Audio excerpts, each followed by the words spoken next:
لامحدود آرزوئیں محدود زندگی کو عذاب بنا دیتی ہیں۔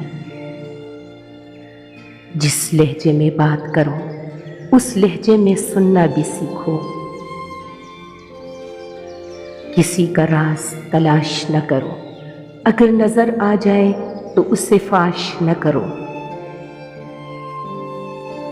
کسی کی غلطیوں کو بے نقاب نہ کرو، خدا بیٹھا ہے تم حساب نہ کرو۔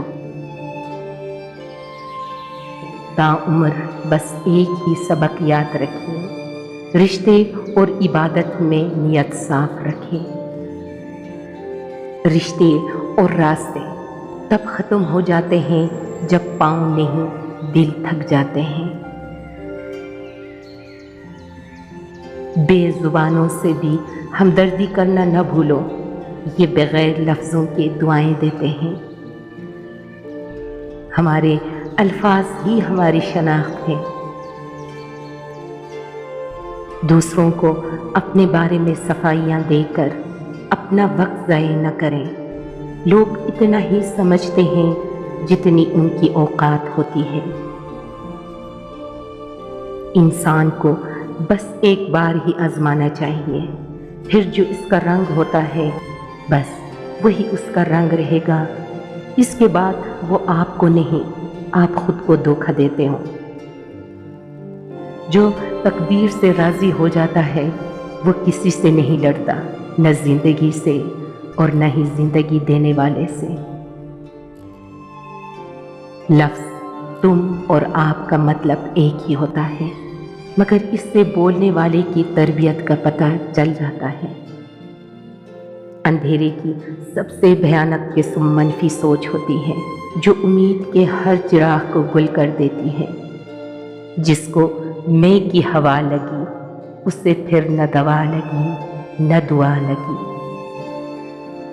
ایک شخص نے کسی سیانے سے پوچھا کہ سیاستدانوں کو کیسے چنا جائے، تو اس نے کہا بالکل ویسے ہی جیسے اکبر بادشاہ نے انارکلی کو چنا تھا دیوار میں۔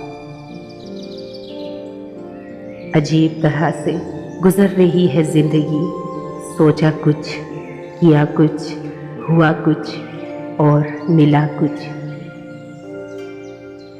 جب کوئی نہ سمجھ رہا ہو تب خاموش ہو جانا بہتر ہے۔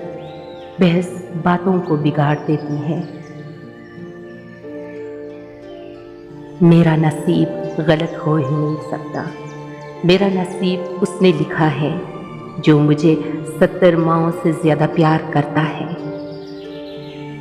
سمجھداری کی باتیں دو ہی لوگ کرتے ہیں، ایک زیادہ عمر والے، دوسرا جنہوں نے کم عمری میں بہت مشکلات دیکھی ہوں۔ خود سے ہی ہر بات کا مطلب نکال کے بیٹھ جانا ہمارے نفس کی پسندیدہ لذت ہے۔ بدلہ لینے والوں سے نہیں بلکہ سہ جانے والوں سے ڈرو، ان کا معاملہ رب کے حضور پہنچا دیا جاتا ہے۔ اگر خیالات میں گہرائی ہو تو کردار میں سادگی آ جاتی ہے۔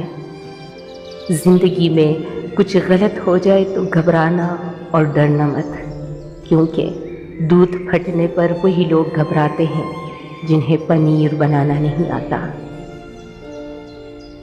نظر انداز ہونے لگو تو منہ سے کچھ نہ کہو، خاموشی سے کنارہ کر لو۔